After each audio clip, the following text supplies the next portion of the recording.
بسم الله الرحمن الرحيم نحمده ونصلي ونسلم على رسوله الكريم سيد الأنبياء والمرسلين وعلى آله وأصحابه أجمعين إلى يوم الدين ما بعد. ذلك ومن يعظم شعائر الله فإنها من تقوى القلوب. Whoever honors the symbols of Allah, whoever respects the sign of Allah, whoever venerates the waymarks of Allah, this honoring, it leads, it steers, it directs a person to piety. So this honoring, this veneration is a forerunner for one's progress in deen. So when a person is adab conscious, they've got this reverence in their outward actions, and it's reverence is an internal kayfiyat condition, but this internal condition will be displayed outwardly. Where a person has respect, he has reverence, it encompasses all the manners and the behavior patterns of a person, where he learns the adab and etiquettes of every action. And shaitan on this journey to the Mubarak places will remove this quality of reverence. When reverence is gone, taqwa is gone. When taqwa is gone, then there's nothing left, and that's the door of compromise. That opens the door of compromise. A person shouldn't be compromising, but it starts with adab. So in those Mubarak places as well, our tongues need to be protected. Sometimes somebody does something, sit in the masjid, come sit in gap in, sit in front of you where you're making sajda. Don't worry, let it go. Let it go. Allah brought you there. Let it go. The times, the places, the people, the facilities, let it go. You landed at the airport, you waited 1, 2, 3, 4, 5 hours, no problem. When the boarding announcement is made, they'll wait for the last person. You're going to go through immigration, you're not going anywhere. So by nature people are in a rush, and our rush, al-anat min Allah, to be relaxed, to be comforted, to be consoled, whatever the situation is. You will go in the different places, you will reach there, so what's the need to be in a haste? So take things, have a comfort level, have solace. Everything will be in its time. There's no need for a rush. So looking down upon anybody, speaking bad about anybody, speaking bad about whoever it is, doesn't matter. Wherever you go in, Allah subhanahu wa ta'ala has accepted those people. So in that time when you are doing your Hajj, make sure you don't utter anything against anybody. If you had to utter something, utter praises of Allah. Make the dhikr of Allah. That's the utterance our mouth should be filled with. Jariri explaining Hazrat Anas bin Malik radhiyallahu anhu said that when he made ihram, فَمَا سَمِعْنَاهُ مُتَكَلِّمًا إِلَّا بِذِكْرِ اللَّهِ حَتَّى حَلَّى. The only thing that came out of his mouth is dhikr. It was dhikr. Nothing else until he came out of ihram. Only that. يَبْنَ أَخِي هَكَذَا الْإِحْرَامِ. That's what ihram is all about. Mansur bin Mu'tamar describing Qadi Shuraihs said, إِذَا أَحْرَمَ كَأَنَّهُ حَيَّةٌ سَمَّاءٌ. A deaf snake. So he was just doing his own thing, not bothered about anything else, anyone else. What am I here for? Don't get affected by anything. Nafi used to say, لقد أدركت أقواما يطوفون بهذا البيت كأن على رؤوسهم الطير خشعا, as if these people who were making tawaf, I found such a caliber of people that as if there were birds on their heads. Why? Out of khushu. Atta ibn Abi Rabah used to say, I seen Abdullah ibn Umar and Abdullah ibn Abbas radhiyallahu anhuma يطوفون بالبيت جميعا, while making tawaf, كأن على رؤوسهما الطير تخشعا, as if on their heads they were a bird, out of khushu, just this concentration, this dedication. So each amal needs this, and shaitan is there to dissuade a person and come with deception, where a person doesn't even see through this deception. Speaking about, whether it's the agent, whether it's whoever it is, now we're making ghibat. Tuhmat is an accusation, and many things are not in their control. Don't speak about nobody, and don't be partisan to any conversation where anybody is speaking about anybody else. Don't destroy your amal. So these are Mubarak places. Keep it Mubarak and pure. Don't contaminate it. So the deception, we don't even see through the deception. It's like there was a zoo who were cash strapped, so they needed to get more visitors. So they hired a person and they said, you know what, you're going to have to do an act. What act? We're going to give you a gorilla costume and you pretend to be this big, unique, rare ape. So they made an announcement, they get in this specific breed, species, and they had a big show, and it was quite successful, and more people started coming with enthusiasm, shock, and he put on a show. So one day while he was putting on a show, he fell into the lion cage. So he started screaming, help, help. Now obviously the lion roared and it rushed to attack him, put his paw on this gorilla's chest, this fake gorilla. The lion put on the chest, and then he screamed to him, keep quiet, otherwise we'll both lose our jobs. Stop screaming for help. Gorillas can't scream for help. Gorillas can't scream for help. We both will lose our jobs. So deception upon deception. So we have to be very careful. Shaitan is there to deceive us. Every action should take us closer to our purpose. Hajj, Umrah, the Baytullah Haramain is not a ritual. It's not getting over with. A person got farz, I need to fulfill farz, I have to do this amal, I have to read salat, finish my salat. So deen is not about finishing rituals. For example, let's say your body requires nutrition, it needs certain ingredients to sustain this body, bi'idhnillah. Now a person finds all these ingredients, then is he going to just shove it down his throat every day? I needed so many grams of this, just shove it down his throat. Or will he make it in such a way where there's the right flavors, it'll be a meal, he can enjoy it, there's a nice food fragrance, the ecstasy of eating. So not only ecstasy, you have a starter, you have a 5-course meal, you got the dessert, you got the drinks. So it's not about eating only. Yes, your body needs certain things, but you want the enjoyment, the ecstasy as well.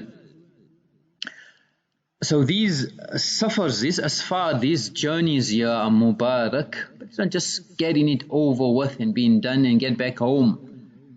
When we're at home, we can't wait to get there. When we're there, we can't wait to get home. Somebody is on a plane, some travel economy, some travel business, some travel first class, some travel in their own private jet. Your Hajj is which one? So no, all of them will get to their destination, but how did they get to their destination? That's the question. How did they get to their destination? One of the murids of Sheikh Shibli was a great saint. He came to visit him after performing Hajj. The Sheikh asked him some questions. Again, the story is just to reflect if we really getting the essence of the amal. So he asked his murid, did you make a determined niyat for Hajj? Yes, I made a firm intention for performing Hajj. The Shaykh said, you've made this intention, did you have a firm niyyah for giving up all those things you did since you were born, since you were baligh, opposed to the spirit of Hajj? Did you make this firm intention? Everything in your life that has passed, and you did it contrary to the spirit, the mizaj, the mindset, the temperament, the demand of Hajj? No, I didn't make any niyat. Then you had no niyyah for Hajj. At the time we entered in ihram, did you remove your clothing? Yes, I did. At the time, did you pledge to remove from you everything besides Allah? Did you take out? How you removed your clothing? Did you take out everything? Ghayrullah. Took it out of it. Hazbi Rabbi Jallallah. Ma fi qalbi ghayrullah. Did you take out everything out of your heart? No, I didn't, Shaykh. Then you did not remove your clothing. Did you cleanse yourself by means of ghusl, wudu, etc.? Yes, I did that. Did you make a niyyah to cleanse yourself from all evil, from all faults, from all flaws? Outwardly I'm clean. Am I clean from sin? Am I clean from bad qualities? Am I clean so when I die I'm ready to meet my Allah? No, I didn't. Then you have not cleansed yourself. You have not cleansed yourself. Did you say labbaik? Yes, I did.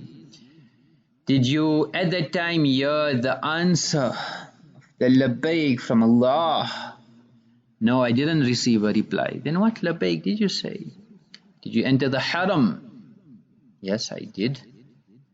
Did you make an azam, a pledge to leave aside every haram act?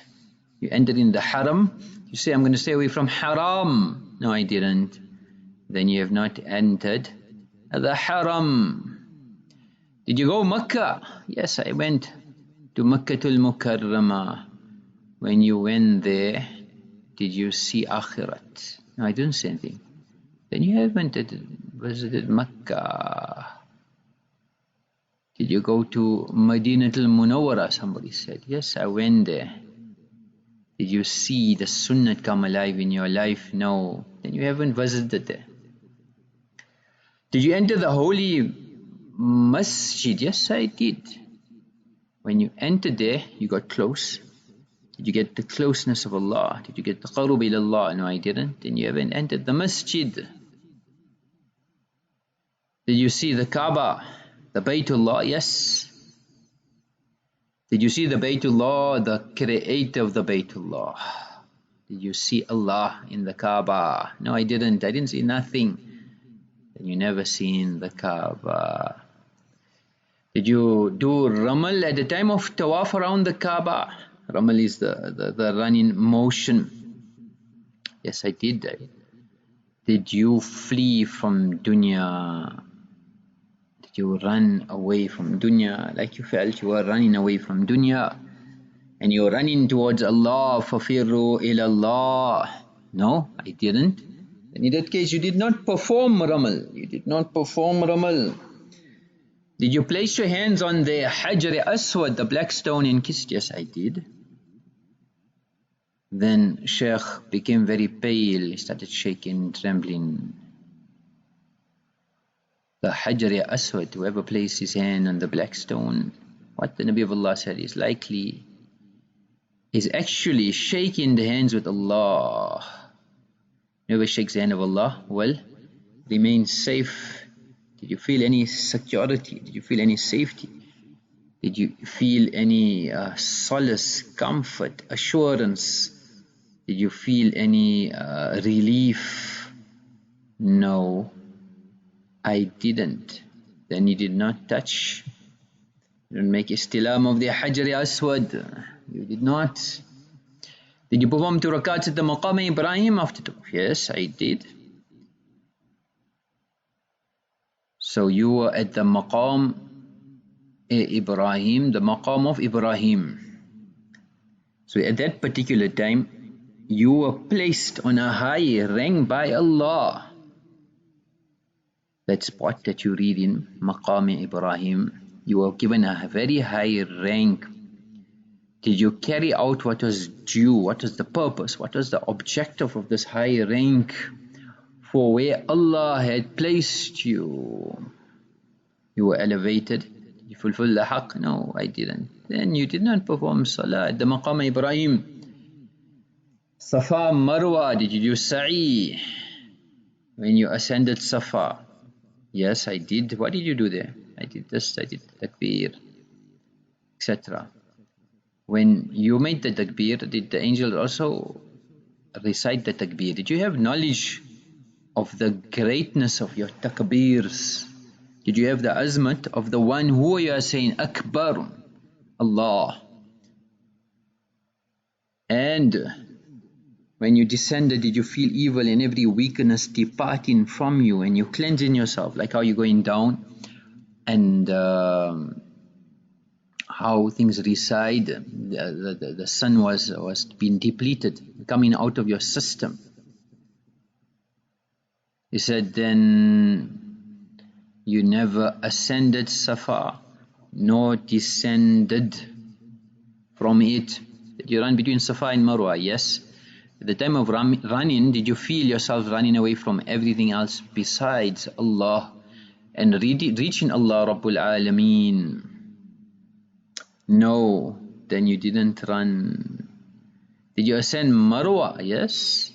Did you acquire the inner calmness, the peace? Did anything descend on you? No, then you never ascended Marwa. Did you go to Mina? Yes, I did go to Mina. Well, when you were there, did you have hopes in Allah and make an azam to have nothing to do with evil? No, then you were not in Mina. Did you visit Masjid al-Khayf? Yes. Did you experience the fear of Allah that you've never experienced before? Khafa ya khafu. Did you have that fear? Masjid al-Khayf? No, then you never entered Masjid al-Khayf. What about Arafat?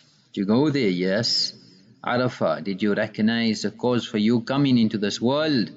The cause for you being in this world, the cause for after death, your purpose. Did you recognize these important points in your wujud, in your existence? No, then you haven't visited Arafat. What about Muzdalifah? Yes, I've been there. Did you remember Allah there?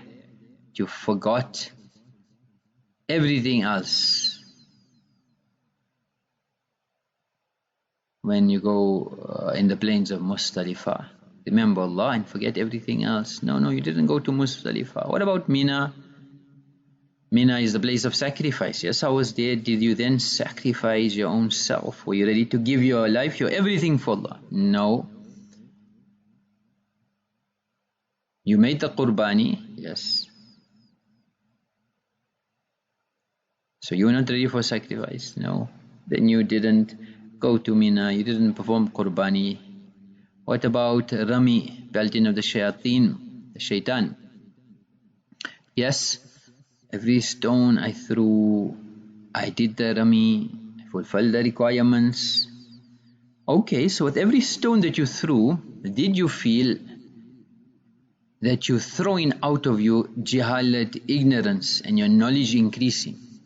So ignorance, knowledge increasing, ignorance going out of you? No, then you never performed the Rami. What about tawaf ziyarah? Yes, I did it. Did you experience a spiritual enlightenment and the honor of Allah, that you are favored? Did it descended on you? Because a Haji, Mu'tamir is the guest of Allah. Person who's visiting his places is the guest of Allah and His Rasul. And when the guest comes, they honored. So did you feel this honor? No, then you never performed the tawaf ziyarah. What about when you were done, did you come out of ihram? Yes. Did you make an azam that now you will only earn halal and live a halal life? No. Then you don't become halal. Should it come out of ihram? What about tawaful wida, the farewell tawaf? Yes. Then did you bid farewell to your whole self, your nafs, your desires, your passions? No. You don't perform tawaful wida. Go back, perform your hajj again. Do it how I told you. Do it how I told you. So we're doing the amal, we are doing these formalities. The question is a person really fulfilling the haqq? And that's why we need to see which ulama we need to spend time with, which kitabs we need to make mutala with, ulama haqq, ulama rabbaniyin. And it shouldn't be only for these occasions, for Hajj. Now I went to the scholars. No, everyday life, 24/7, we need to have this affinity and connection with the ulama rabbaniyin, ulama haqq. It's very important. How we search for the best in dunya, for deen we need to search the best. May Allah guide us and give us a safar, a journey to these Mubarak places, and a one which Allah will be pleased. The amal for today is that reward for walking to the masjid for salah, the virtues. Man tawadda'a fa ahsana al-wudu'a, whoever performs a beautiful wudu, thumma kharaja amidan ila salah, and then he leaves with the intention of salah, فَإِنَّهُ فِي صَلَاةٍ, he is considered to be in salah مَا كَانَ يَعْمِدُ إِلَى الصَّلَاةِ, as long as his intention is salah. وَإِنَّهُ يُكْتَبُ لَهُ بِإِحْدَى خُطْوَتَيْهِ حَسَنَةً, and for every one step that he takes, good deed is written in his favor. وَتُمْحَى عَنْهُ بِالْأُخْرَى سَيِّئَةً, and the next step, evil, sin, ma'asiyat, is wiped out. فَإِذَا سَمِيَ أَحَدُكُمْ الْإِقَامَةَ, when any of you hear the iqamah, فَلَا يَسْعَى, then don't run, don't rush, don't sprint. فَإِنَّ أَعْظَمَكُمْ أَجْرًا أَبْعَدُكُمْ دَارًا, because the one who will receive the greatest reward will be the one who lives furthest away from the masjid. قالوا لما يا أبا هريرة, they asked narration, why, what's the reason? He replied, من أجل كثرة الخطى, because of the excessive number of footsteps, as far as possible to walk to the masjid. And for some reason a person has to use a conveyance, park a distance where a person makes sure that they try to make amal on this hadith. وآخر دعوانا أن الحمد لله رب العالمين.